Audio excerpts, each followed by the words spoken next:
Halo, assalamualaikum warahmatullahi wabarakatuh. Kembali lagi di channel Batu Renyong. Untuk video kali ini saya akan berbagi informasi untuk proses bekerja di Korea Selatan itu secara resminya itu bagaimana dan syarat-syaratnya itu apa saja ya. Jadi langsung saja, untuk syarat utama bekerja di Korea Selatan adalah memiliki sertifikat IPS topik ya. Jadi sertifikat kelulusan IPS topik yang contohnya seperti ini. Nah, untuk mendapatkan sertifikat kelulusan IPS topik, caranya itu bagaimana? Yang pertama, kita harus mengikuti ujian dulu ya, ujian IPS topik bahasa Korea. Jadi linknya itu nanti bisa teman-teman cek di situs, ada dua ya ini untuk mengetahui informasi-informasinya. Jadi yang pertama itu linknya ada di situs G2G-BNP2TKI. Dan yang keduanya itu ada BP2MI ya, jadi bp2mi.go.id. Dan nanti untuk info selengkapnya itu teman-teman bisa dicek di situs resmi tersebut ya. Syarat untuk mengikuti ujian IPS topik bahasa Korea, yang pertama itu ada untuk usianya ya. Jadi usia minimalnya itu 18 tahun, maksimalnya 39 tahun. Kemudian untuk pendidikannya itu minimal SMP, SLPP atau tingkat sederajatnya ya. Kemudian yang ketiga, tidak buta warna. Jadi harus menyertakan surat keterangan dari dokter bahwa kita itu tidak buta warna secara parsial ya. Itu untuk syarat pendaftarannya ya untuk bekerja di Korea Selatan. Kemudian setelah kita tahu bahwa syarat-syarat pendaftarannya, kita nanti untuk mengikuti proses pendaftaran secara online. Nah, kalau misalkan dari syarat pendaftarnya sudah memenuhi kriteria, kita kan tinggal mempersiapkan untuk proses ujiannya. Jadi kan sebelum ujian kan kita harus menguasai bahasa Korea. Untuk belajarnya teman-teman bisa dilakukan lewat LPK juga, kan ada ya yang menerima kursus bahasa Korea dari yang dari yang belum bisa sama sekali, dari nol lah ya, intinya dari belum mengenal huruf sama sekali sampai nanti untuk proses ujiannya itu kan juga ada. Atau nanti biasanya juga ada yang belajar secara otodidak atau mandiri, itu juga bisa dilakukan secara mandiri ya. Jadi yang penting intinya kan kita harus mempersiapkan bahwa kita mau ujian untuk mengikuti ujian IPS topik. Nah, untuk ujian IPS topiknya itu kan biasanya kalau yang sekarang itu dilakukan untuk CBT ya, lewat komputer. Jadi itu ada dua tipe untuk pengerjaannya. Itu kan jadi mengerjakan soal ya teman-teman. Jadi bukan menerjemahkan kalimat, tapi ini mengerjakan soal. Kalau untuk yang CBT dengan komputer ini itu ada dua tipe. Yang tipe pertama itu ada yang reading ya, yang bacaan ya, itu ada 20 soal. Kemudian tipe yang keduanya itu ada listening, jadi soal pendengaran. Jumlahnya itu nanti ada 40. Itu kalau yang sistemnya CBT. Kalau yang PBT pakai kertas itu dulu ada 50 soal dengan jumlah soalnya 25 soal reading, 25 soalnya listening. Setelah dilakukan pendaftaran secara online, itu nantinya kita mendapatkan yang namanya semacam bukti ya, bukti pendaftaran bahwa kita sudah melakukan pendaftarannya secara online. Nanti setelah pendaftaran selesai, nanti dalam jangka beberapa hari dilakukan untuk proses verifikasi data. Jadi menyesuaikan data yang sudah kita upload dengan data yang sesungguhnya, itu nanti ada prosesnya sendiri. Kemudian setelah dilakukan verifikasi, kemudian nanti kita mengikuti proses ujiannya. Untuk ujian nanti kan untuk ujiannya kan ada dua tahap ya teman-teman. Jadi yang pertama itu tahapan secara tertulis, itu yang disebutnya ujian IPS topik bahasa Korea. Kemudian yang keduanya itu kan ujian untuk skill test ya. Jadi untuk yang ujian skill test itu berupa jagisoge ya. Jadi perkenalan diri menggunakan bahasa Korea.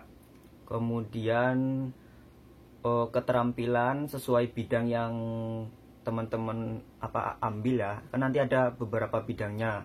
Ada penyambungan, ada perakitan, dan yang lainnya. Nah, jadi untuk ujian yang kedua pun bisa kita ikuti kalau seandainya ujian tahap satunya itu lulus. Setelah lulus dari tahapan ini, ujian yang pertama lulus IPS topik bahasa Korea, kemudian yang kedua lulus ujian skill test, proses selanjutnya adalah sending dokumen atau data kita. Jadi yang di sending itu meliputi ijazah, kemudian KTP, sertifikat kelulusan, kartu kuning, paspor, terus ada yang namanya surat izin keluarga juga ya. Jadi seperti itu, nanti kita sending di situs resmi HRD Korea. Setelah proses sending itu selesai, nanti kan untuk pihak BNP-nya, jadi pusat dari Indonesianya itu kan mengecek kelengkapan dokumen kita.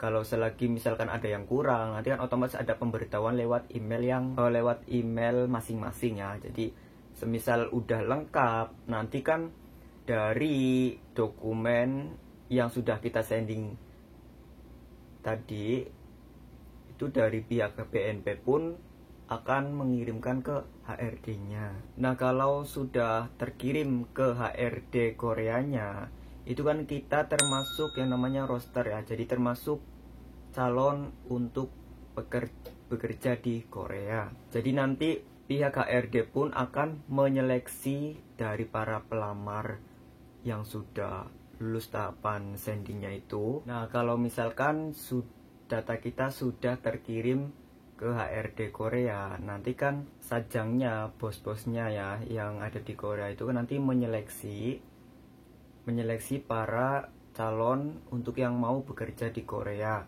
Nah, kalau semisalkan sudah terseleksi, nanti kan sudah turun kontrak ya, sudah mendapatkan SLC-nya, standar labor kontraknya. Kemudian setelah mendapatkan SLC atau kontrak kerjanya, nanti kan tahapan berikutnya adalah untuk proses preliminary ya, preliminary education itu. Jadi untuk preliminary itu dilakukan selama 6 hari. Untuk tempatnya masing-masing, ada yang di Jakarta, ada yang di Cirebon, Semarang. Pokoknya nanti untuk dimana kita proses penempatan preliminarinya itu kan nanti ada di pengumuman yang di situs ini ya, yang di bnp2tki.go.id itu nanti bisa dicek. Nanti di situ kalau misalnya sudah mendapatkan jadwal preliminary, nanti kan ada nama kita. Nah, untuk kegiatan apa saja sih yang dilakukan di preliminary itu? Jadi selama 6 hari di sana, yang pertama ada mengecek kelengkapan dokumen kita, kemudian mengurus apply visanya, kemudian tiket pesawat, kemudian nanti ada medical check up lagi ya teman-teman. Jadi di medical check up yang ini itu pun nanti juga mempengaruhi kedepannya. Jadi intinya ya, selagi kita mengikuti proses ke Korea itu ya harus jaga, benar-benar harus jaga kesehatan. Karena kalau misalkan nanti di medical ternyata hasilnya unfit, nanti kan kita gagal untuk terbang. Selain itu juga di prelim itu ada kegiatan untuk olahraga juga, pasti ada itu setiap pagi biasanya dilakukan olahraga bersama. Kemudian ada yang namanya belajar bahasa Korea juga, nanti pengenalan kebudayaan Korea dan mengulang ya, intinya mengulang materi yang kita pelajari sebelumnya di LPK itu. Jadi ya kurang lebih seperti itu kegiatannya kalau di acara preliminary itu. Ya kemudian tahapan untuk berikutnya setelah kita preliminary, nanti kita pulang. Kemudian kira-kira untuk paling cepatnya ya, paling cepatnya 2 minggu setelah preliminary itu kita mendapatkan panggilan terbang ke Korea. Atau biasanya ya antara 2 minggu sampai 2 bulanan lah kurang lebihnya untuk proses panggilan ke Koreanya. Nah pada saat panggilan terbang itu nanti kita berangkat di Jakarta bersama teman-teman yang lain yang mendapatkan jadwal terbang di hari yang sama. Nanti kita berangkat bareng-bareng dari Jakarta menuju ke bandaranya ya nanti.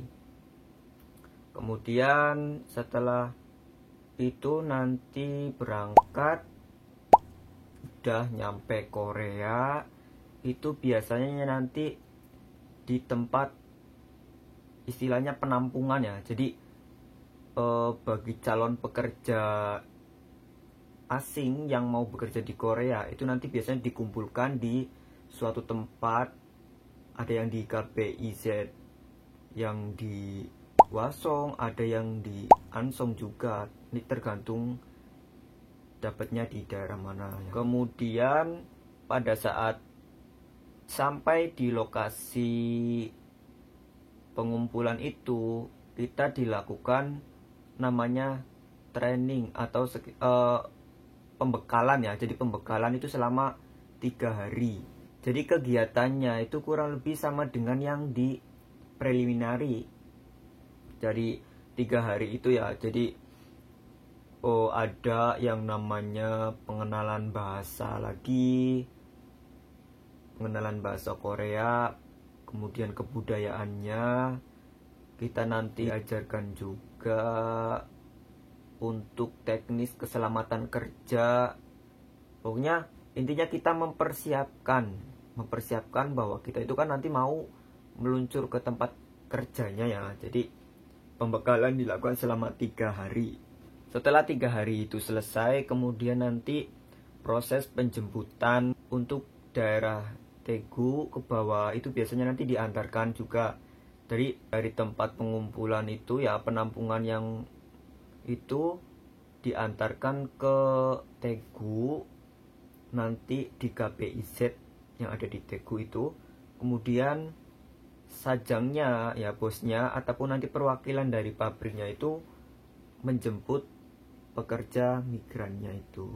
Ya jadi seperti itu ya teman-teman, syarat dan proses untuk bekerja di Korea Selatan. Semoga bisa bermanfaat buat teman-teman semua yang mau menjalankan proses untuk bekerja di Korea Selatan. Dan ini sedikit menambah wawasan juga bagaimana sih nanti kronologisnya dari proses kita pertama sampai nanti terbang, sampai nanti sudah sampai di Korea itu seperti ini ya. Oke, untuk video kali ini cukup sampai di sini teman-teman. Oke, jangan lupa ya like, komen, share, dan subscribe juga pastinya ya. Jadi bagi teman-teman yang belum subscribe silahkan klik tombol subscribe yang ada di bawah ya. Kemudian ikuti terus video-video saya berikutnya. Untuk video kali ini saya akhiri. Wassalamualaikum warahmatullahi wabarakatuh. Salam ngapak. Annyeong.